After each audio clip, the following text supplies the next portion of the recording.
జ్యేష్ఠ మాసంలో ఈ ఒక్క చిన్న పరిహారం చేస్తే అద్భుత ఫలితాలు. నమస్కారం అండి. జ్యేష్ఠ మాసం హిందూ సాంప్రదాయంలో ఎంతో పవిత్రమైన మాసంగా భావిస్తారు. ఈ మాసంలో చేసే చిన్న పూజలు, దానాలు కూడా ఎన్నో రెట్లు ఫలితాలని ఇస్తాయని పెద్దలు చెబుతారు. అయితే ఈ జ్యేష్ఠ మాసంలో ప్రతి ఒక్కరూ చాలా సులభంగా చేయగలిగే ఒక శక్తివంతమైన పరిహారం ఉంది. ప్రతిరోజు ఉదయం లేదా సాయంత్రం ఒక చిన్న రాగి లేదా వెండి గ్లాసులో స్వచ్ఛమైన నీటిని తీసుకోండి. అందులో ఒక చిటికెడు పసుపు వేసి తులసి మొక్క దగ్గర నెమ్మదిగా పోయండి.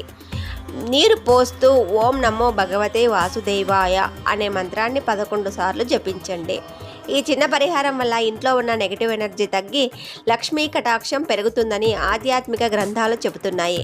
ముఖ్యంగా ఆర్థిక ఇబ్బందులు, అప్పులు, బాధ, పనుల్లో ఆటంకాలు ఉన్నవారు ఈ పరిహారం చేస్తే మంచి మార్పులు కనిపించే అవకాశం ఉంటుంది.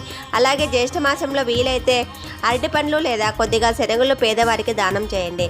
గుర్తుంచుకోండి, పరిహారం ఎంత పెద్దదనేది కాదు, భక్తి ఎంత గొప్పదనేదే ముఖ్యం. జ్యేష్ఠ మాసంలో ఈ చిన్న పరిహారం చేసి దైవ అనుగ్రహం పొందండి. సర్వేజన సుఖినో భవంతు.